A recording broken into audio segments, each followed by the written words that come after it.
Hey everyone, welcome to my channel Discover Study with your Political Science mentor Preeti Bora. So दोस्तों आज आपके लिए दो announcements हैं, ठीक है। फर्स्ट ऑफ ऑल कि आप लोग बहुत ही खुश हो क्योंकि आप सभी को पता है कि आपकी डेट शीट आ गई है एंड आज है आपकी 4 जुलाई एंड आपका एग्जाम कब है? अगस्त में। यस, आपको एक मंथ एक्स्ट्रा मिल गया है कि आप अपनी JRF की जो प्रिपरेशन है वो अच्छे से कर सको। जिसने भी जो गलतियां कर रखी है, जिसने भी जितना भी चीजें छोड़ रखी हैं, एक महीना मोर देन इनफ होता है कि अगर आपको मतलब थोड़ा डेडिकेटेड होकर पढ़ाई करो कि आप सारी चीजें कर सको। तो यहाँ पे मैं आपको एक और अनाउंसमेंट ये करना चाहूंगी कि क्योंकि हमारे पास एक महीना है तो हम एक अच्छी खासी स्ट्रैटेजी से JRF निकाल सकते हैं एंड उसी के लिए मैंने एक नया कोर्स लॉन्च किया है। It will be a paid course, ठीक है। पेड कोर्स होगा, इसकी डिटेल्स आप एक बार टेलीग्राम में चेक करो, ठीक है। टेलीग्राम में बेसिकली मैंने 1 मंथ का रिविजन कोर्स निकाला है, ठीक है। 1 मंथ का रिविजन कोर्स है, वो कर लेना। सारी डिटेल्स आपके नीचे टेलीग्राम को जो चैनल है उसमें मिल जाएगी आपको। मैं अलग से एक डेडिकेटेड वीडियो भी बना दूंगी। सो फिलहाल बात करते हैं ये मोस्ट इंपॉर्टेंट MCQs की। सो मोस्ट इंपॉर्टेंट जो एक्सपेक्टेड MCQ है जो ये उसका है पार्ट नंबर 5, ठीक है। पार्ट 5 यानी कि हम ऑलरेडी इसमें से 200 MCQ कर चुके हैं क्योंकि हर एक पार्ट में हम 50-50 MCQ करते हैं। तो आज हम करने वाले हैं क्वेश्चन नंबर 201 से लेकर क्वेश्चन नंबर 250 तक, ठीक है। सबसे इंपॉर्टेंट बात कि ये वाली जो सीरीज है ना, इसको जितना ज्यादा हो सके उतना ज्यादा शेयर करो क्योंकि जितना ये शेयर होगा, जितने व्यूज आएंगे तभी मैं इसको 500 से एक्सटेंड करूंगी, अदरवाइज मैं नहीं करूंगी, मैं पहले ही बता रही हूं। तो अगर आपको लग रहा है कि ये रेलेवेंट है तो हर जगह ये पहुंच जानी चाहिए, ठीक है। शेयर करा करो, लाइक करा करो, जो क्वेश्चन पूछती हूँ कमेंट सेक्शन में मुझे बताया करो क्योंकि मुझे भी तो पता चलना चाहिए ना कि आप ढंग से उस वीडियोस को कर रहे हो कि नहीं कर रहे। जैसे एक क्वेश्चन आता है स्क्रीन में, स्क्रीन पॉज करो, खुद से आंसर निकालो एंड देन स्क्रीन को प्ले करो क्योंकि मैं तो पूरा डिटेल में आपको एक्सप्लेनेशन बताती हूँ। उसके साथ साथ एक और चीज जो मैं आपको बताना चाह रही हूँ वो ये है कि जब ये 50 क्वेश्चन हो जाते हैं तो मुझे सबके मार्क्स चाहिए। जो पर्सन मुझे कमेंट करेगा, ढंग से आंसर देगा, उसी को मैं पर्सनली जो आप टेलीग्राम में मुझसे क्वेश्चंस पूछते हो ना पर्सनल चैट में, तो उसी को ही दूंगी, अदरवाइज सबको मैं आंसर नहीं दूंगी, ठीक है। ये कंडीशन है कि आपको कमेंट करना है, राइट। तो चलिए स्टार्ट करते हैं आज के पहले क्वेश्चन से। At the union government level, which one of the following is the principal agency for preventing corruption? केंद्र सरकार के स्तर पर भ्रष्टाचार को रोकने के लिए निम्नलिखित में से कौन सी प्रमुख एजेंसी है, ठीक है। बहुत ही इजी क्वेश्चन है। सेंट्रल ब्यूरो ऑफ इन्वेस्टिगेशन, केंद्रीय जांच ब्यूरो, सेंट्रल विजिलेंस कमीशन, केंद्रीय सतर्कता आयोग, इंटेलिजेंस ब्यूरो, ठीक है, या फिर आपका रिसर्च एंड एनालिसिस विंग, अनुसंधान और विश्लेषण विंग। तो मुझे बताओ इन चारों में से आपकी करप्शन यानी कि भ्रष्टाचार को रोकने के लिए जो प्रमुख आपकी एजेंसी है वो क्या है, ठीक है। आपने ऑलरेडी पॉज करके आंसर देना था। So this is CVC, central vigilance commission. कब आई थी? 1964 में आई थी। कौन सी कमेटी की रिकमेंडेशन में? 1962 में एक संथानम कमेटी बनी थी, ठीक है। संथानम कमेटी की रिकमेंडेशंस पे ये आई थी, ठीक है। इसमें कितने लोग होते हैं? तो भाई एक चीफ विजिलेंस कमिश्नर होते हैं प्लस 2 विजिलेंस कमिश्नर और अलग से होते हैं, ठीक है। कौन इन्हें अपॉइंट करता है? इन सबको अपॉइंट करते हैं प्रेसिडेंट। कितना टेन्योर होता है भाई? 4 साल का टेन्योर होता है, राइट। इस तरीके से जो क्वेश्चंस है ना वो आते हैं। अच्छा, कभी आपको ये पूछ ले कि यार सेंट्रल विजिलेंस कमीशन कौन सी मिनिस्ट्री के अंदर आती है, तो आप क्या बोलोगे?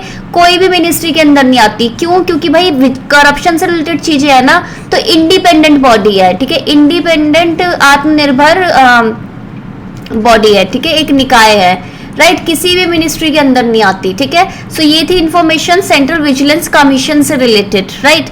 नेक्स्ट क्वेश्चन है citizen charters initiative was first launched by. Citizen charter जो पहल है वो सबसे पहले किसके द्वारा की गई थी? फ्रैंकोइस मिटरैंड, ठीक है, जिमी कार्टर, मार्garet थैचर या फिर आपके जॉन मेजर। सो मैं बता देती हूँ आपको 1991 में स्टार्ट हुआ था। ये कौन सी कंट्री में स्टार्ट हुआ था? ये कंट्री आप मुझे बताओगे कमेंट करके, ठीक है। बहुत ही इजी है क्योंकि इसका आंसर जॉन मेजर है तो आपको पता चल जाना चाहिए कि ये कहां से थे, राइट। नेक्स्ट क्वेश्चन, और सिटीजन चार्टर होता क्या? देखो सिटीजन चार्टर में मैंने आपको लास्ट टाइम भी बताया था कि होता क्या है करके। हमने एक और क्वेश्चन कर रखा है इसका, ठीक है, याद रखा करो। अच्छा, एक और चीज, आपके जो वीकली ना मैं PDF डालती हूँ, ठीक है। मेरा जो टेलीग्राम चैनल है @the Discover Study, सिर्फ और सिर्फ वहां पे आपको PDF मिलेगी, इसलिए वो चैनल को आप ज्वाइन कर लो। और उसके अलावा एक चीज बता देती हूँ कि यार आपको ना जो पीडीएफ है ना उसमें मैंने इतनी सारी चीजें लिखी नहीं हुई। क्यों नहीं लिखी हुई कि यार पहले आप वीडियो जब लेक्चर लेते हो तो अच्छे से चीजें समझो और फिर वो क्या है 50 क्वेश्चन को एज अ टेस्ट करो और एक नहीं दो नहीं तीन तीन चार चार बार करो, तभी आपको सारी चीजें याद होंगी, राइट। और सुबह 6 बजे जो मैं फैक्चुअल डेटा डालती हूँ वो भी याद होना चाहिए आपको। अभी 1 महीना है, अपने आपको घिसवा लो अच्छे से। The committee to recommend the name of Lokpal to the president of India consists of, Bharat में राष्ट्रपति को लोकपाल के नाम पर की सिफारिश करने वाली समिति में कौन शामिल है, मुझे बताओ। Prime minister, union law minister या फिर चीफ जस्टिस ऑफ इंडिया। दूसरा है chief justice of India, speaker of Lok Sabha and union law minister. तीसरा है prime minister, chief justice of India या फिर स्पीकर ऑफ लोकसभा। या चौथा है prime minister, speaker of Lok Sabha और chairman of Rajya Sabha. So basically जो लोकपाल है ना वो किसके रिकमेंडेशन पे सिफारिशों पे आगे जाते हैं, वो है आपके एक तो हो गए प्राइम मिनिस्टर, दूसरे हो गए CGI chief justice of India और तीसरे हो गए स्पीकर ऑफ लोकसभा। अच्छा इतना मुझे बताओ, अभी प्रेजेंटली हमारे स्पीकर कौन है, स्पीकर का नेम बताओ। सीजीआई का नेम बताओ कौन है, chief justice of India. Prime minister तो आपको पता ही होगा, लेकिन मुझे बताओ कि कौन सी लोकसभा चल रही है अभी, 15, 16, 17, 18 इस तरीके से लोकसभा होती है ना कि कौन सी वाली चल रही है, मुझे बताओ कौन सी लोकसभा का नंबर बता दो मुझे, ठीक है। चीफ जस्टिस ऑफ इंडिया का नाम और कौन से पोजीशन में, मतलब कौन से वे चीफ जस्टिस है वो मुझे बताओ, और लोकसभा के स्पीकर कौन से नंबर के स्पीकर है ये बताओ, ठीक है। ये सारी इंफॉर्मेशन मुझे अभी बता दो, क्योंकि कभी कभार ना भूले भटके पूछ लेते हैं इस तरीके के क्वेश्चन दोबारा से, पहले आते थे, ठीक है। Panchayat raj institutions were set up to decentralise planning to village level, ठीक है। योजना का ग्राम स्तर पर विकेंद्रीकरण करने के लिए पंचायत राज संस्थानों की स्थापना की गई थी, यह है आपका असर्शन। अब इसके पीछे रीजन यानी कि आपका कारण ये दे रखा है, ठीक है, ये मैं एंटर करना भूल गई होंगी। Village panchayat are in a better position to have a proper appreciation of their development needs, ठीक है। क्यों उसका विकेंद्रीकरण करना जरूरी है, क्योंकि ग्राम पंचायतें अपनी विकास आवश्यकता को उचित मूल्यांकन करने की बेहतर स्थिति में होती है। ऑब्वियस सी बात है, अगर मैं उनके हाथ में ही मैनेजमेंट दे दूंगी तो उनको पता है कि उनकी प्रॉब्लम्स क्या है और उसका सॉल्यूशन कैसे निकालना है, तो A will be the right answer. Next, which of the following is an instrument of public policy, निम्नलिखित में से कौन सा सार्वजनिक नीति का एक साधन है, ठीक है। सार्वजनिक नीति यानी कि पब्लिक पॉलिसी कैसे आती है आप बताओ। रिलीजन, धर्म, लेजिस्लेचर, विधानमंडल, लॉ, कानून, फ्री स्पीच, मुक्त भाषण। सो ऑब्वियस सी बात है, पब्लिक पॉलिसी आपको किस तरीके से मिलेगी, लॉ की फॉर्म में मिलेगी, right. Next question, criteria of conceptual goodness, ठीक है, वैचारिक अच्छाई का मानदंड, ठीक है। ये एक अवधारणा है, is a concept refer to good governance pronounced by, एक अवधारणा है जिसे सुशासन के लिए संदर्भित किया जाता है। मुझे बताओ कि ये जो अवधारणा है वैचारिक अच्छाई के मानदंड या फिर क्राइटेरिया ऑफ कंसेप्चुअल गुडनेस, ये किसने दिए हैं, जॉन कीट्स, जॉन लॉक, ठीक है, जॉन गेरिंग या फिर Jean Jacques Rousseau. This is John Gerring, ठीक है। और ये क्या है ये बता देती हूँ। जॉन गेरिंग ने 8 क्राइटेरिया दिया। अच्छा यार, ये शायद से ना मैंने बाद में ऐड किए थे ये वाली स्लाइड्स, तो इसका मैं हिंदी करना भूल गई होंगी, ठीक है। 8 क्राइटेरिया दिए हैं कंसेप्चुअल गुडनेस के।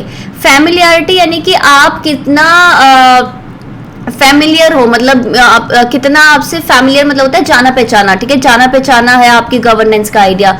दूसरा, रेजोनेंस कितनी है, ठीक है, कि कितने इफेक्टिव, मतलब कितने रेजोनेंस होता है कि कितनी उसका इम्पैक्ट पड़ रहा है, ठीक है। पार्सिमोनी, ठीक है, पार्सिमोनी, ठीक है। कोहेरेंस कितनी है, ये सारे ना शब्द आप एक बार फटाफट ना सर्च कर लेना। डिफरेंशिएशन कितना है कि कितना अलग है, डेप्थ कितनी डीप में जा रहा है, थियोरेटिकल यूटिलिटी यूज कितना है थियोरेटिकली, और फील्ड एक्चुअल, ठीक है, ये होता है थ्योरी वाइज और ये होता है प्रैक्टिकल, ठीक है। एक बार इसको हिंदी में भी कर लेना, ये मैंने आपको 8 खुद ही दे दिए क्योंकि मुझे लगा कि क्या पता आप ये वाला नहीं ढूंढ पाओ, right. Next, the new economic policies of India resulted liberalization of economy, simplifying regulations, giving more role to private sector and opening up of the economy to competition, ठीक है। बहुत ही अमेजिंग स्टेटमेंट है कि भारत की जो नई आर्थिक नीतियों के परिणाम स्वरूप अर्थव्यवस्था का उदारीकरण हुआ, नियमों को सरल बनाना हमारा काम था, निजी क्षेत्र का अधिक भूमिका दी हमने और अर्थव्यवस्था में प्रतिस्पर्धा को खोला, ठीक है। इस तरीके से हमारी नई जो इकोनॉमिक पॉलिसी आई। रीजन क्या है इसका, ये सब चीजें हमने क्यों किया, किया? The spurt in foreign direct investment are result of new liberal policies, क्योंकि वो जो आपका प्रत्यक्ष विदेशी निवेश यानी कि एफडीआई में उछाल नव उदारवादी नीतियों का परिणाम था। तो इसमें रीजन सही है। देखो न्यू लिबरलिज्म में क्या ये चारों चीजें करते हैं? हम बिल्कुल करते हैं, ठीक है। इसलिए इसका करेक्ट एक्सप्लेनेशन है कि ये सब हमने इसलिए किया क्योंकि एफडीआई चाहिए थी, और एफडीआई के लिए हमें new liberal policies, new liberal क्या है, ये सारी चीजें करना ये अनिवार्य था। Next, Which of the following state is the first state to implement the 50% reservation for women in Panchayati Raj institution? निम्नलिखित में से कौन सा राज्य पंचायती राज संस्थानों में महिलाओं के लिए 50% आरक्षण लागू करने वाला पहला राज्य है? आंध्र प्रदेश, पंजाब, कर्नाटका या फिर बिहार? ठीक है, दिस इज बिहार। बिहार में सबसे पहले हो रखा है। बिहार के अलावा आपके पास एमपी भी है, क्या बोलते हैं, हिमाचल प्रदेश में भी है, एंड आई थिंक एक दो और स्टेट्स है। इसको एक बार सर्च कर लेना, ठीक है, कौन कौन सी स्टेट्स में, ये मुझे कमेंट करके बताओ इनके अलावा। Right, next, consider the following statement with regard to national commission for backward classes. ठीक है, national commission for backward classes, राष्ट्रीय पिछड़ा वर्ग आयोग के संबंध में निम्नलिखित कथनों पर विचार कीजिए। The first national backward commission was established bye an act of parliament. पहला राष्ट्रीय पिछड़ा वर्ग आयोग संसद के अधिनियम द्वारा स्थापित किया गया था। Article 340 of the Indian constitution facilitates the establishment of backward class commission. भारतीय संविधान का अनुच्छेद 340 पिछड़ा वर्ग आयोग की स्थापना की सुविधा प्रदान करता है। 103rd constitutional amendment gave constitutional status to national commission for backward classes. 103वें संविधान संशोधन ने पिछड़े वर्गों के लिए संवैधानिक दर्जा राष्ट्रीय आयोग को दिया। 14, Bhagwan Lal Sahni is the chairman of national commission for backward classes. Bhagwan Lal Sahni राष्ट्रीय पिछड़ा वर्ग आयोग के अध्यक्ष है। पहली इसमें मुझे बताना है कि कौन सी सही है, क्योंकि जब मेरे को कुछ पूछ नहीं रखा गलत वलत तो सही बताना होता है, ठीक है। अब पहला है कि हमारा जो पहली बैकवर्ड क्लास कमीशन थी ना, वो एक्ट ऑफ पार्लियामेंट से नहीं आई थी, वो एक प्रेसिडेंशियल ऑर्डर से आई थी, ठीक है। प्रेसिडेंशियल ऑर्डर से आई थी कब? 1953 में। उस कमीशन का नाम क्या था? काका कालेकर, ठीक है।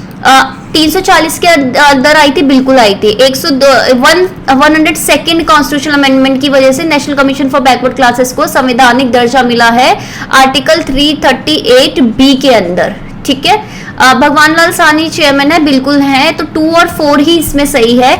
इसमें बता देती हूँ कि आर्टिकल 340 जो है ना हमारी कॉन्स्टिट्यूशन ऑफ इंडिया का, वो प्रावधान देता है कि आपकी जो national commission for backward classes है ये आप बना सकते हो। तो जो पहली आई थी वो प्रेसिडेंशियल ऑर्डर से आई थी। कब आई थी? 29 जनवरी 1953। किसकी चेयरमैनशिप? काका कालेलकर के उसमें। और इसका नाम क्या था? फर्स्ट बैकवर्ड क्लास कमीशन बोलते हो, या फिर आपको काका कालेलकर कमीशन भी बोलते हो आप इसको, ठीक है। Next, consider the following statements about Gorkhaland movement. Gorkhaland आंदोलन के बारे में निम्नलिखित कथनों पर विचार कीजिए। The movement for a separate state of Gorkhaland was started by Gorkha Janmukti Morcha. Gorkhaland के अलग राज्य के लिए आंदोलन शुरू किया गया था गोरखा जनमुक्ति मोर्चा के अंदर, ठीक है। दूसरा है कि Gorkha national liberation front was led by Subhash Ghisingh, ठीक है। गोरखा नेशनल लिबरेशन फ्रंट का नेतृत्व सुभाष घी सिंह ने किया था। तीसरा है दार्जिलिंग गोरखा हिल काउंसिल वाज एस्टैब्लिश्ड इन 1988, ठीक है। 1988 में आई थी, इसकी स्थापना हुई थी। Elections to Gorkha territorial administration was held in 2012। इसमें से मुझे बताओ कि सही कौन सी स्टेटमेंट है। तो सही में आपका फर्स्ट वाला नहीं है, बाकी सारे सही है, क्योंकि सेकंड वाले में बोल ही दिया कि जो पहली जो सेपरेट द न्यू वॉलेंट ये जो सेपरेट स्टेट के लिए चाहिए थी ना हमें गोरखालैंड की, वो स्टार्ट हुई थी 86 में। किसके अंदर? गोरखा नेशनल लिबरेशन फ्रंट, ठीक है, सुभाष घी सिंह के द्वारा जो लीड किया गया था, ठीक है। गोरखा नेशनल लिबरेशन फ्रंट इसके द्वारा स्टार्ट की गई थी, जो सुभाष घी सिंह द्वारा जिसका नेतृत्व किया गया था। 1986 में हुआ था ये चीज, और 1988 में 2 साल बाद गोरखा ये दार्जिलिंग गोरखा हिल काउंसिल भी बन गया था, और उसमें इलेक्शन कब हुए थे? 2012 पे। तो सेकंड, थर्ड, फोर्थ ही सही है आपका। नेक्स्ट है मैच द फॉलोइंग है। एक तरफ पॉलिटिकल पार्टी है, दूसरी तरफ उनका ईयर की कौन से साल में बनी है वो है, ठीक है। पहला है कि जनता दल सेकुलर, फिर लोक जनशक्ति पार्टी, समाजवादी पार्टी और तेलंगाना राष्ट्र समिति। जनता दल जो सेकुलर है वो 1999 में आई है, जेडीएस। लोक जनशक्ति पार्टी 2000, ठीक है। समाजवादी पार्टी 1992, और क्या कहते हैं आपका तेलंगाना राष्ट्रीय समिति दिस इज 2001, ठीक है। So it will be B, ठीक है। नेक्स्ट, इस तरीके के क्वेश्चन ना काफी बार रिपीट हो चुके हैं, ठीक है, इसलिए बिल्कुल करा करो ये क्वेश्चंस को। Which of the following is not considered as an element of national power, निम्नलिखित में से किसी राष्ट्रीय शक्ति का तत्व नहीं माना जाता है। लीडरशिप नेतृत्व, नेशनल रिसोर्सेज राष्ट्रीय संसाधन, ठीक है, पार्टी सिस्टम पार्टी प्रणाली, और नेशनल कैरेक्टर राष्ट्रीय चरित्र। तो देखो ये सब तो आपके नेशनल पावर है ना, पार्टी सिस्टम इधर उधर हो सकता है, right. Which of the following are the most important concern of India Nepal security relations? निम्नलिखित में से कौन से भारत नेपाल सुरक्षा संबंधों में सबसे महत्वपूर्ण चिंताएं है? द चाइना फैक्टर, चीन का कारक, ठीक है। ड्रग ट्रैफिकिंग एंड टेररिज्म, द्वितीय क्या है, मादक पदार्थों की तस्करी और आतंकवाद, तीसरा है गोरखालैंड फैक्टर, और चौथा है आपका the long open border between two countries, की दोनों देशों के बीच लंबी खुली जो सीमा है। सो देखो हमारी सिक्योरिटी से रिलेटेड कंसर्न हमारा चाइना जरूर है, टेररिज्म और ड्रग ट्रैफिकिंग जरूर है, ओपन बॉर्डर जरूर है, बट गोरखालैंड अभी नहीं हुआ है। गोरखालैंड का जो फैक्टर था वो हमने सॉल्व कर लिया था अलग से काउंसिल वगैरह बना के, ठीक है। तो थर्ड को एलिमिनेट करो, थर्ड नहीं आना चाहिए, और फोर्थ सही है, ठीक है। So it will be C, right. Next, India peace keeping force, ठीक है, Indian peace keeping force was sent to Sri Lanka by an pact of the following accord. भारतीय सेना शांति सेना को निम्नलिखित समझौते के लिए समझौते के रूप में श्रीलंका भेजा गया था। क्यों भेजा गया था? India Sri Lanka cooperation agreement sign by prime minister PV Narasimha Rao and, ठीक है, प्रेसिडेंट चंद्रिका कुमारतंगा। तो मुझे बताओ कि कौन सा एग्रीमेंट था, जो दो कौन से नेता थे उसमें, नरसिम्हा राव या फिर चंद्रिका कुमारतंगा थे, या फिर इंदिरा गांधी या श्रीराम बंदरनाइके, राजीव गांधी, जी.आर. जयवर्धने, ठीक है, या फिर राजीव गांधी और महिंदा राजपक्षे। तो सभी को पता है दिस इज कि एक पीस अकॉर्ड साइन हुआ था हमारे प्राइम मिनिस्टर राजीव गांधी और प्रेसिडेंट जे.आर. जयवर्धने के बीच, ठीक है, ये याद रखना। नेक्स्ट है कि कौटिल्य कंसीडर स्टार्ट इन त्रिवर्ग अर्थ, ठीक है, इन त्रिवर्ग का earth is the most important since both धर्म एंड काम डिपेंड अपॉन इट, ठीक है। कौटिल्य का मानना था कि त्रिवर्ग में अर्थ सबसे महत्वपूर्ण है क्योंकि धर्म और काम दोनों इस पर निर्भर है। तो सबसे पहली बात है कि त्रिवर्ग क्या है? त्रिवर्ग है कि धर्म, अर्थ और काम, ठीक है, और इन तीनों में से अर्थ सबसे इंपॉर्टेंट है, ये कहते हैं। क्यों? क्योंकि धर्म और काम दोनों इस पे डिपेंडेंट है। नेक्स्ट है कि स्टेट, रीजन ये बोल रहे हैं, state is the root of artha and for the king artha should be more than dharma and karma, ठीक है। राज्य अर्थ का मूल है और राजा के लिए अर्थ और धर्म के लिए अर्थ, धर्म और काम से अधिक महत्वपूर्ण है। क्यों? क्योंकि अगर पैसा होगा तो अपने लोगों को सिक्योरिटी दे पाएंगे, आर्मी दे पाएंगे, खाना दे पाएंगे, वेलफेयर पॉलिसी दे पाएंगे। सो ये आपका बिल्कुल सही है। नेक्स्ट स्टेटमेंट्स देखते हैं एक एक करके और देखते हैं कि करेक्ट कौन कौन सी है, ठीक है। पहली, Kautilya emphasize that state is an organism. Kautilya ने इस बात पर जोर दिया कि राज्य एक जीव की तरह है, ठीक है, जीव, ठीक है। According to MN. Roy, the organized democracy is based on the principle of centralization. MN. Roy के अनुसार संगठित लोकतंत्र की बात हो रही है, ऑर्गेनाइज्ड डेमोक्रेसी की बात हो रही है, केंद्रीकरण के सिद्धांत पर आधारित है, ठीक है, सेंट्रलाइजेशन पे बेस्ड है। Democracy is another name for equality said bye Gandhi, ठीक है, गांधी ने कहा कि लोकतंत्र समानता का दूसरा नाम है। ऑरोबिंदोस conception of theory of state accounts for reason as the cause for the social political evolution of man। राज्य के सिद्धांत की अरविंदो की जो अवधारणा कारण के को मनुष्य में के सामाजिक राजनीतिक विकास का कारण बताती है। सो बेसिकली आपको पता होना चाहिए कि ये जो स्टेटमेंट है ये गांधी जी ने नहीं बोली। अगर गांधी जी ने नहीं बोली तो किसने बोली है वो आप मुझे बताओगे कमेंट करके, क्योंकि ईजी है, ठीक है। फर्स्ट, सेकंड और फोर्थ बिल्कुल सही है, ठीक है, कि और स्टेट जीव की तरह माना है, बिल्कुल इन्होंने ये बोला था एम.एन. रॉय ने कि ऑर्गेनाइज डेमोक्रेसी केंद्रीकरण की तरफ इशारा करती है और हर एक चीज के पीछे क्या होता है? रीजन होता है। Next, The following doctrine of Gandhi aimed at transforming capitalist order of society into an equalitarian society, ठीक है। गांधी के निम्नलिखित कौन से सिद्धांत का उद्देश्य समाज की पूंजीवादी व्यवस्था को एक समानतावादी व्यवस्था में बदलना है। समानतावादी यानी कि सबको इक्वल मिले। सो स्वराज है, ट्रस्टीशिप है, सिविल डिसोबीडियंट है या फिर सत्याग्रह। दिस इज ट्रस्टीशिप का सिद्धांत या फिर प्रिंसिपल बोल सकते हो आप। इसमें क्या बोलते हैं कि जितने भी नेचुरल रिसोर्सेज है, सब कुछ है, वो हमें इस तरीके से यूज करने चाहिए कि हम उसके ट्रस्टी हैं, कि हमें उसका रख रखाव कर रहे हैं और आगे के लिए भी बचा के रखने हैं और इक्वली डिस्ट्रीब्यूट करने हैं। Next, Who among the following advocated passive resistance for emancipation of Indian national from the British colonization? निम्नलिखित में से किसने ब्रिटिश उपनिवेशवाद से भारतीय राष्ट्र की मुक्ति के लिए निष्क्रिय प्रतिरोध की वकालत की थी? ठीक है, ये मुझे बताओ कौन थे? बाल गंगाधर तिलक, अरबिंदो घोष, स्वामी विवेकानंद या फिर वीडी सावरकर? देखो मैं बता देती हूँ, जब पार्टीशन ऑफ बंगाल हुआ था, पार्टीशन ऑफ बंगाल आपको पता ही होगा, बंगाल का विभाजन कब हुआ था? 1905। किसके द्वारा? लॉर्ड कर्जन के द्वारा। उसके बाद इन्होंने ना काफी एक 4 पॉइंट प्रोग्राम चला था। ठीक है, 4 चीजें थी उसमें। क्या था बताओ? स्वदेशी, ठीक है, स्वदेशी अपनाएंगे।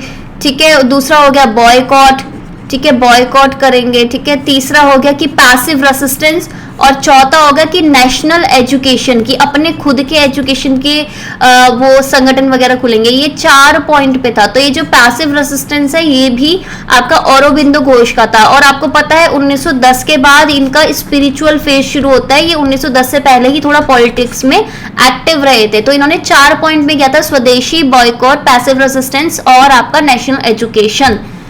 Who among the following advocated national movement through strong cultural and religious revivalism? निम्नलिखित में से किसने मजबूत सांस्कृतिक और धार्मिक पुनरुत्थान के माध्यम से राष्ट्रीय आंदोलन की वकालत की थी? ठीक है, कि यार मतलब नेशनल मूवमेंट लाएंगे, स्ट्रॉन्ग कल्चर और रिवाइवलेशन। इसका मैं बता देती हूँ आपको, गणेशा एंड जो शिवाजी जो फेस्टिवल है, ठीक है, ये अब तो पता ही चल गया होगा, दिस इज बाल गंगाधर तिलक। ठीक है, next, Who among the following is considered as spiritual anarchist? निम्नलिखित में से किससे आध्यात्मिक अराजकतावादी माना जाता है? राजगुरु, भगत सिंह, श्री अरबिंदो या फिर लाला लाजपत राय? सो आपको पता ही होना चाहिए, श्री अरबिंदो इंटीग्रल योगा वगैरह, ये इनकी काफी सारी स्पिरिचुअलिज्म की काफी बुक्स हैं, आप उसको पढ़ भी सकते हो। और साथ के साथ मुझे इसको कमेंट भी करके बताना है आपको। ठीक है, The philosophy of radical humanism is associated with कट्टरपंथी मानवतावाद। ठीक है, कट्टरपंथी मानवतावाद का दर्शन किससे संबंधित है? Antonio Gramsci, M N. रॉय, राजा राम मोहन रॉय या फिर हेबरमास? दिस इज आपका एम.एन. रॉय। एम.एन. रॉय काफी ज्यादा पूछा जाता है, याद रखना। लिस्ट 1 और लिस्ट 2 को मैच करो। एल क्लास्कोव्स्की, ठीक है, फिर रेचल कार्सन, सिमोन दे बिहेवियर और विल्के मिलिका। बुक्स के नाम है the second sex, main currents of Marxism, silent spring और मल्टीकल्चरल सिटीजनशिप। आपको पता ही होना चाहिए कि रेचल कार्सन की द साइलेंट स्प्रिंग कौन से ईयर में आई थी? इसका ईयर इंपॉर्टेंट है, इकोलॉजिज्म से संबंधित है ये बुक, राइट, इकोलॉजिज्म।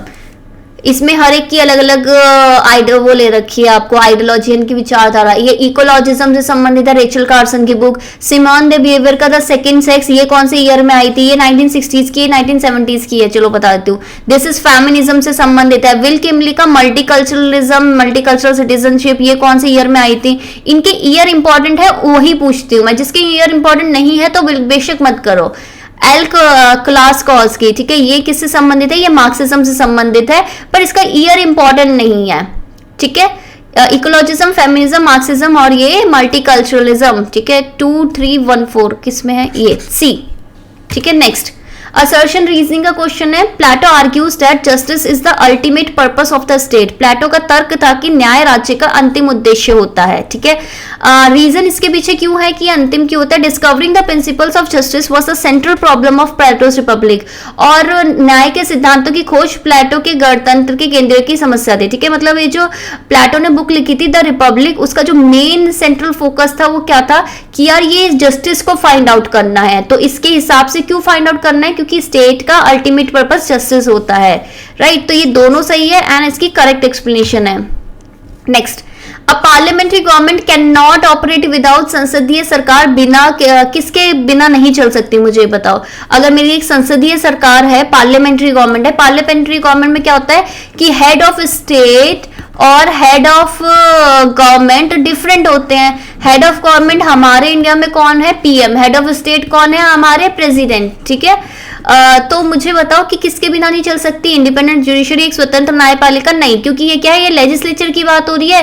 तो आपको पता है कि हमारा एग्जीक्यूटिव और सेपरेशन ऑफ पावर्स है ना, तो ये तो हटा दो। रिटर्न कॉन्स्टिट्यूशन के बिना नहीं चल सकती, नहीं ऐसा कुछ नहीं है। क्या बोलते हैं, यूके में जो कॉन्स्टिट्यूशन है वो अनरिटन है, बट उधर भी संसदीय सरकार है, तो ये भी ऑप्शन गलत है। और रिजिड कॉन्स्टिट्यूशन होना चाहिए, अरे कॉन्स्टिट्यूशन नहीं भी होना चाहिए तो भी चलेगा, ठीक है। तो इसका आंसर है पॉलिटिकल पार्टी यानी कि राजनीतिक दल, ठीक है। इस तरीके से हम एलिमिनेट करते हैं, सीखा करो। The meetings of the cabinet under parliamentary form of government are presided over by, सरकार के संसदीय स्वरूप के अंतर्गत मंत्रिमंडल की बैठक की अध्यक्षता किसके द्वारा की जाती है, मुझे बताओ। द सीनियर मोस्ट मिनिस्टर, सबसे वरिष्ठ मंत्री होते हैं, वो करते हैं। स्पीकर करते हैं, प्रेसिडेंट यानी कि राष्ट्रपति करते हैं, या फिर प्राइम मिनिस्टर। तो हमेशा याद रखना कि कैबिनेट की जो मीटिंग है उसे प्रिसाइड करते हैं द प्राइम मिनिस्टर, क्योंकि सुप्रीम डिसीजन मेकिंग बॉडी है। और अगर मैं बोलूं रियल पावर आपको पता ही है कि प्राइम मिनिस्टर के पास होती है, तो वो हेड करेंगे। Expansionist nationalism seeks to go for all imperialisation, जो विस्तारवादी राष्ट्रवाद होते हैं ना कि यार हाँ हमें तो विस्तार करना है, वो सभी सामाजिकरण के लिए जाना जाता है। जैसे कि फॉर एग्जांपल अगर मैं पहले बोलूं तो ब्रिटिश राज, ठीक है। It is an aggression personified, यानी कि आक्रामकता का व्यक्तित्व है, ठीक है। बेसिकली उसी का एक प्रैक्टिकल फॉर्म है। तो ये दोनों ही सही है और इसकी करेक्ट एक्सप्लेनेशन है। Next, Which state gives most importance to the process of political socialization? राजनीतिक समाजीकरण की प्रक्रिया को कौन सा राज्य सर्वाधिक महत्व देता है, मुझे बताओ। कैपिटलिस्ट स्टेट पूंजीवादी राज्य, कम्युनिस्ट स्टेट, ठीक है, आपको साम्यवादी राज्य, ठीक है, टोटलिटेरियन यानी कि अधिनायकवादी राज्य, या फिर आपका नार्किस्ट यानी कि राजकतावादी। यानी कि जो पॉलिटिकल सोशलाइजेशन, राजनीतिक समाजीकरण होना चाहिए, यानी कि पार्टिसिपेशन लोगों का ज्यादा होगा ना इसमें, तो दिस इज कैपिटलिज्म, ठीक है। क्यों? क्योंकि यहाँ पे डेमोक्रेसी होती है। डेमोक्रेसी एक तरीका होता है, देखो कैपिटलिज्म का जो नींव है ना वो लिबरलाइजेशन में रखी हुई है, ठीक है। लिबरलाइजेशन है कि उदारवाद, और उदारवाद से सीधा सीधा डेमोक्रेसी कनेक्टेड है, इधर ही आपका पॉलिटिकल सोशलाइजेशन होगा। इस तरीके से अगर ऐसे कंफ्यूजिंग चीजें आ जाए तो ऐसे देखा करो कि यार कैपिटलिज्म लिबरलाइजेशन, लिबरलाइजेशन का कनेक्शन सीधे सीधे डेमोक्रेसी से है, तो पॉलिटिकल सोशलाइजेशन तो वहां पे होगा ज्यादा। Next, Which one of the following is a feature of modern comparative politics? निम्नलिखित में से कौन सी एक आधुनिक तुलनात्मक राजनीति की विशेषता है? फोकस ऑन इंटरडिसिप्लिनरी अप्रोच, अतः विश्व दृष्टिकोण पर ध्यान देती है ये। Emphasis on studying developed countries, विकसित देशों के अध्ययन पर जोर देती है। Study of formal structures of government only, केवल सरकार की औपचारिक संरचनाओं का अध्ययन करता है।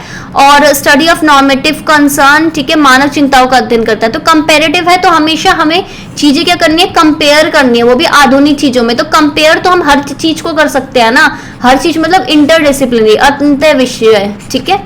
Next, Which among the following are features of political culture in UK as argued by Almond and Sidney Verba? आपको पता है Almond and Sidney Verba का द सिविक कल्चर है, ठीक है। द सिविक कल्चर इनकी बुक थी 1963 की, उसमें उन्होंने एक्सपेरिमेंट किए थे 5 कंट्रीज में, और 5 कंट्रीज के हिसाब से कौन कौन सी थी वो, यूएसए, आपका ग्रेट ब्रिटेन मतलब यूके, आपका वेस्ट जर्मनी, इटली और मैक्सिको, ठीक है।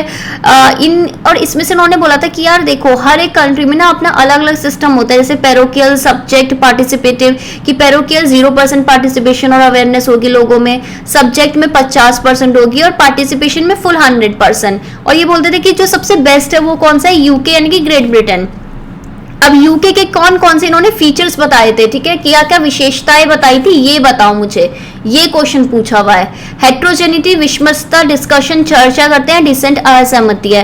हेट्रोजेनिटी, विषमता, ट्रांसपेरेंसी, पारदर्शिता, और डिसेंट, असहमति। डिफरेंस, सम्मान, कंसेंसस, सहमति, और होमोजेनिटी, एकरूपता, ठीक है। कंसेंसस, आम सहमति, होमोजेनिटी, एकरूपता, और डिसेंट, असहमति। सो यूके क्यों बेस्ट था, क्योंकि इसमें सबको एक दूसरे के प्रति सम्मान मिलता था, कंसेंसस सहमति से डिसीजन होता था, और होमोजेनिटी एक रुकता होती थी, रुकता, right. Next, the most active form of democratic participation include, लोकतांत्रिक भागीदारी की सबसे सक्रिय रूपों में क्या शामिल है, मुझे बताओ। Farmer enrolment in a political party, की अगर आपको क्या बोलते हैं सबसे दिखाना है कि यार मैं तो बहुत एक्टिव हूँ पॉलिटिक्स में, तो क्या करोगे, एक राजनीतिक दल की औपचारिक नामांकन आप ले लोगे। कैनवसिंग एंड कास्टिंग वोट, ठीक है, प्रचार करोगे, वोट डालोगे। अरेंजमेंट्स फॉर बूथ कैप्चरिंग, ठीक है, बूथ कैप्चरिंग की व्यवस्था कर दोगे। या फिर participation in decision making process, निर्णय लेने की प्रक्रिया में आप भागीदारी होगी आपकी, वर्किंग इन इलेक्शन कैंपेन, चुनाव प्रचार में काम करोगे, सब करोगे, लेकिन बूथ कैप्चरिंग नहीं, क्योंकि बूथ कैप्चरिंग कर रहे हो तो वो डेमोक्रेटिक नहीं होगा, अनडेमोक्रेटिक होगा, नॉन डेमोक्रेटिक होगा। ठीक है, तो थर्ड वाला ऑप्शन हटा दो, बाकी सारी चीजें हैं। ठीक है, थर्ड हटा दो, और इसमें तो बहुत ही कम ऑप्शन है। Next, consider the following statements about political culture, राजनीतिक संस्कृति के बारे में निम्नलिखित कथनों पर विचार कीजिए। अच्छा, अगर आप जिसको भी लग रहा है कि भाई फास्ट हो रहा है, तो वो क्या करेगा, जैसे क्वेश्चन आता है ना, स्क्रीन पॉज किया करो और खुद से आंसर दिया करो, क्योंकि इस स्क्रीन के इस टेस्ट के अंत में मुझे आप सभी के स्कोर चाहिए, आप सभी को निकालना है ना JRF, तो सभी लोग इक्वली पार्टिसिपेट करोगे। जो मैंने क्वेश्चन पूछे हैं उसका आंसर आप मेरे को मिलना चाहिए। अगर मेरे को आंसर नहीं मिलेगा तो मुझसे एक्सपेक्ट मत करना कि मैं, फिर मुझसे ये मत पूछना कि मैम आप आंसर क्यों नहीं दे रहे हो मुझे टेलीग्राम में, आप कोई क्वेश्चन पूछ रहा हूँ, क्यों? क्योंकि जब मैं क्वेश्चन पूछ रही हूँ तब आप आंसर नहीं दोगे, तो जब आप आंसर पूछोगे तो मैं भी आपको कुछ भी सपोर्ट नहीं करूंगी। ठीक है, सो आपको अगर इन सीरीज से आपको सच में लगता है कि यार मुझे बेनिफिट लेना है, ये फ्री की सीरीज है, ठीक है, और इतना बढ़िया कंटेंट है, तो प्लीज पार्टिसिपेशन मस्ट है, और वीडियो को ज्यादा से ज्यादा शेयर करो। और अभी तक जो भी वीडियोस देख रहे हैं लाइक नहीं किए हैं तो अभी लाइक कर दो। ठीक है, political culture is the pattern of individual attitudes, orientation towards politics. ठीक है, राजनीतिक संस्कृति राजनीति के प्रति व्यक्तिगत दृष्टिकोण और अभिविन्यास का पैटर्न है। Political culture is shaped by the general historical experience in the country as also by the private and personal experiences of the individuals. राजनीतिक संस्कृति किसी देश के सामान्य ऐतिहासिक अनुभव के साथ साथ व्यक्तियों के निजी और व्यक्तिगत अनुभवों को भी आकार देती है। Political culture consists of the system of empirical beliefs, expressive symbols and values which define the situation in which political actions takes place. राजनीतिक संस्कृति में अनुभवजन्य विश्वासों, अभिव्यक्तिपूर्ण प्रतीकों और मूल्यों की प्रणाली शामिल है जो उस स्थिति को परिभाषित करती है जिसमें राजनीतिक कार्यवाही होती है। The type of culture in which all individuals are fully well aware of the structures and processes of political system is known as elite political culture. संस्कृति में वह प्रकार जिसमें सभी व्यक्ति राजनीतिक व्यवस्था की संरचना और प्रक्रियाओं को से पूरी तरह अवगत है, कुलीन राजनीतिक संस्कृति के रूप में जाना जाता है। तो मुझे बताओ पॉलिटिकल कल्चर एक्चुअली है क्या ये जनरल हिस्टोरिकल एक्सपीरियंसेस हैं? नहीं, बिल्कुल नहीं। क्या ये कुछ एक पर्टिकुलर सिचुएशन या एक्शन से रिलेटेड है? नहीं।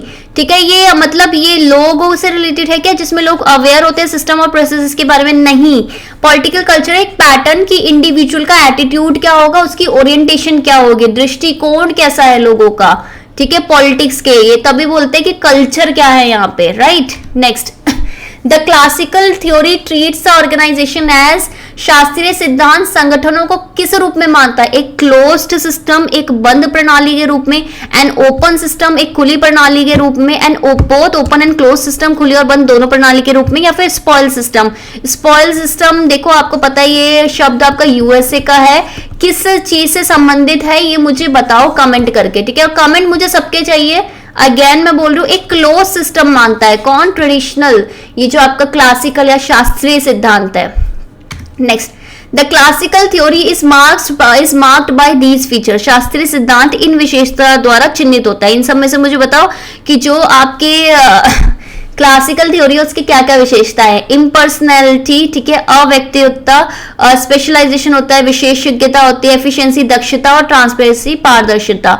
Impersonality, specialization, efficiency and hierarchy, ठीक है, अव्यक्तता, विशेषता, दक्षता और पदानुक्रम, ठीक है, अथॉरिटी, डिसिप्लिन, स्पेशलाइजेशन और आपकी एफिशिएंसी, प्राधिकरण, अनुशासन, विशेषज्ञता और दक्षता, सबऑर्डिनेशन, अधीनता, स्पेशलाइजेशन, विशेषज्ञता, डिवीजन ऑफ वर्क, कार्य, और एफिशिएंसी, दक्षता का विभाजन। So basically division of work तो आपका क्लासिकल वाली में नहीं होगा, राइट। दूसरा ट्रांसपेरेंसी भी नहीं होगी, क्योंकि उसमें क्या है कि ऑर्डर दे दिया आप मानो, ठीक है। अथॉरिटी, डिसिप्लिन, अब इन दोनों में दिक्कत है। देखो ये देखो अव्यक्तिता बिल्कुल होती है, क्योंकि किसी से पर्सनली जाके बात नहीं करते क्लासिकल थ्योरी में, राइट।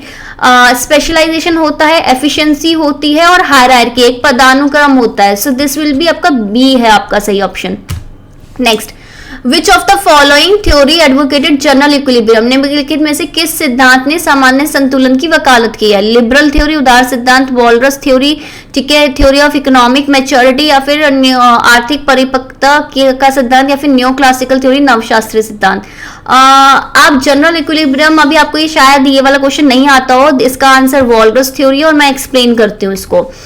वॉलरस लॉ क्या कहता है? वॉलरस इकोनॉमिक थ्योरी में ये बोलते हैं कि देखो, जब आपकी ना मार्केट में सप्लाई बढ़ जाएगी, जैसे कि समझ लो कि आपने क्या बोलते हैं, मैंने समझ लो कोर्सेस, हमारे कोर्सेस लॉन्च हो रहे हैं, ठीक है, अगर कोर्सेस लॉन्च हो रहे हैं, ठीक है, अभी आपको पता है 1 महीना एक्सटेंड हो गया, तो सब लोग अपना रिवीजन कोर्सेस निकालेंगे, समझ लो बहुत सारे एजुकेटर्स ने अपना कोर्सेस निकाल लिया, मार्केट में सप्लाई बढ़ गई, ठीक है, तो आपकी उसी हिसाब से एक्सेस डिमांड भी होनी चाहिए, यानी कि उसको मैच करने के लिए, इसको मैच करने के लिए डिमांड भी उसी तरीके से होनी चाहिए, ठीक है, उस तरीके से डिमांड भी बढ़नी चाहिए, क्योंकि ऑब्वियसली बढ़ेगी, क्योंकि लोगों को 1 महीना मिल गया तो लोग सीरियस होके सोचेंगे कि यार 1 महीना है, मैं कितनी चीजें कर सकता हूँ, मैं कैसे बेटर कर सकता हूँ, ये सब सोचेगा तो भाई हर कोई कोर्स लेगा ही ना। सो इस तरीके से बोल रहे हैं कि डिमांड और सप्लाई में ना एक तरीके से इक्वली, ये मतलब बैलेंस आउट होना चाहिए, एक तरीके से इक्विलिब्रियम का मतलब होता है संतुलन बनना चाहिए,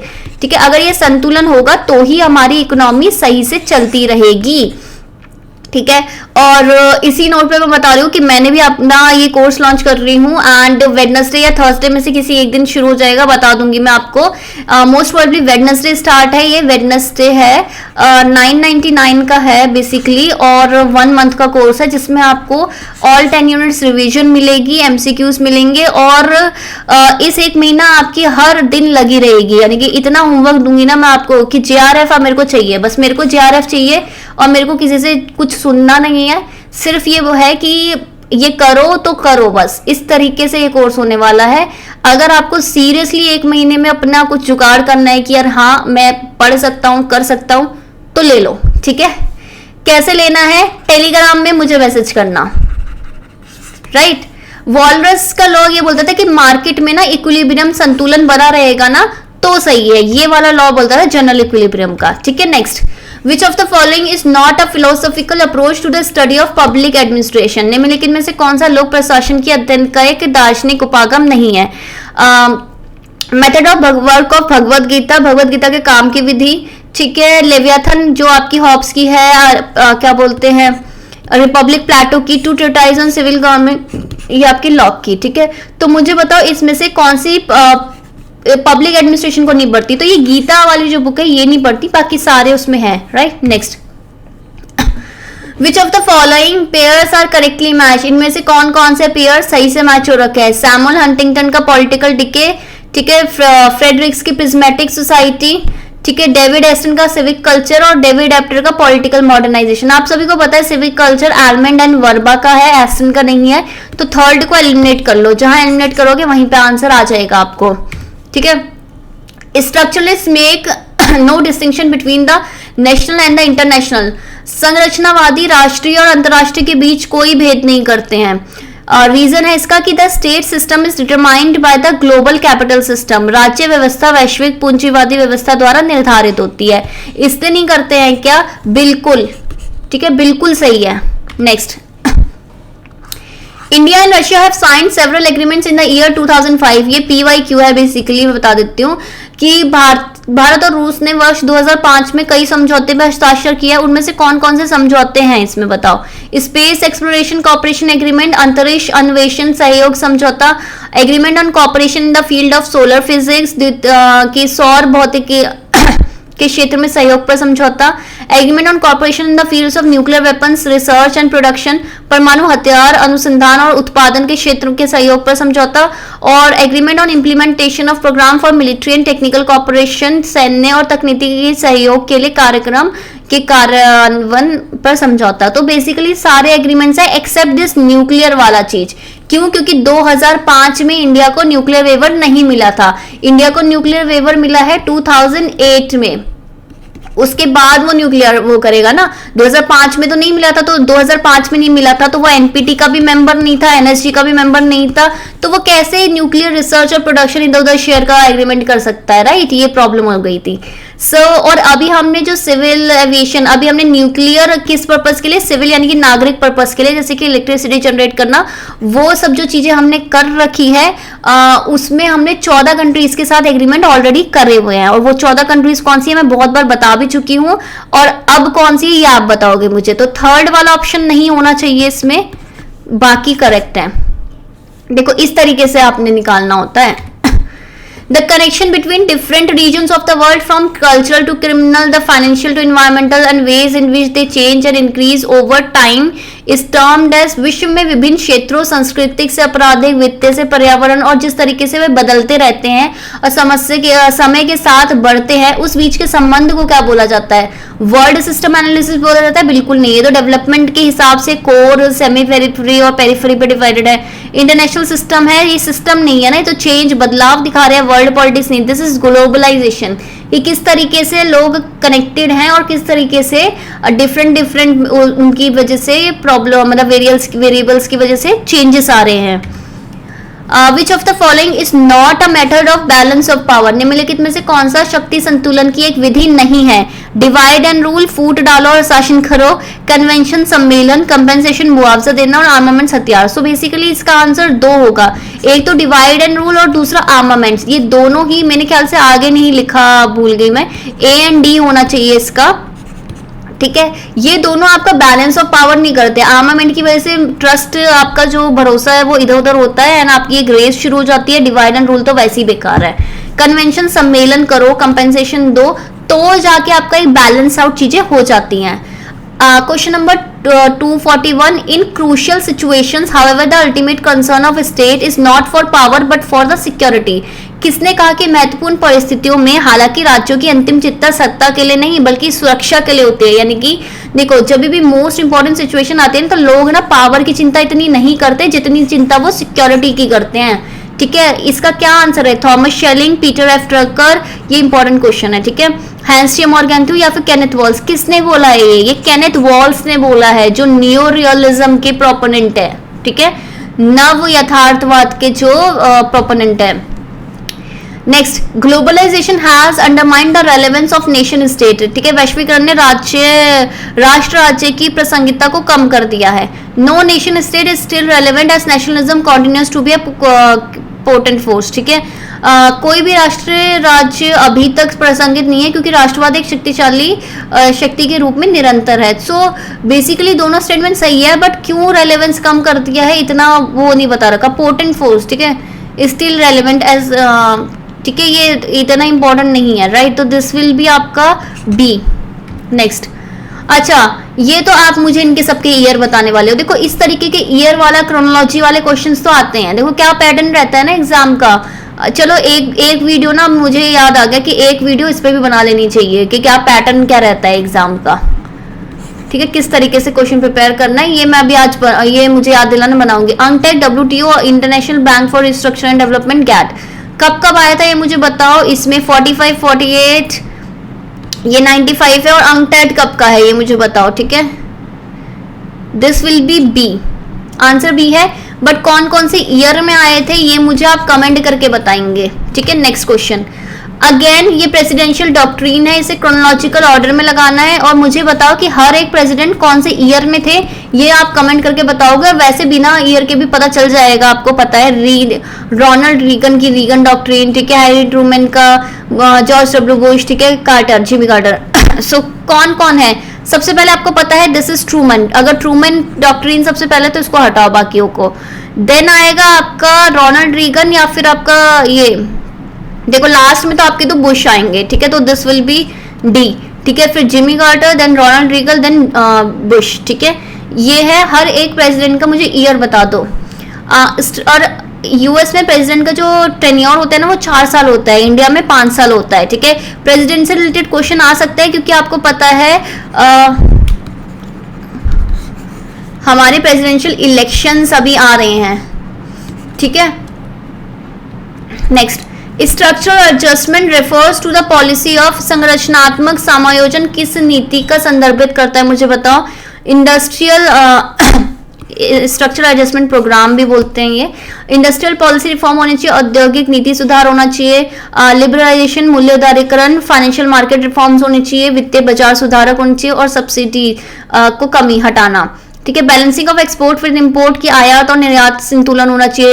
1% जो जीएनपी ग्रॉस नेशनल प्रोडक्ट है वो डेवलप्ड नेशन की, वो हम डेवलपिंग नेशन को ट्रांसफर कर दे। बैलेंस करें प्रोडक्शन ऑफ डेवलप्ड कंट्रीज और डेवलपिंग कंट्रीज का। तो ये सब स्ट्रक्चरिंग वाले प्रोग्राम नहीं है, ये है कि आपको लिबरल होना चाहिए, जैसे कि इंडस्ट्री की पॉलिसी में रिफॉर्म करो, लिबरलाइजेशन लाओ, फाइनेंशियल मार्केट में रिफॉर्म करो, सब्सिडीज हटाओ। ये होते हैं स्ट्रक्चरल एडजस्टमेंट प्रोग्राम। हमने कब किए थे ये बताओ मुझे।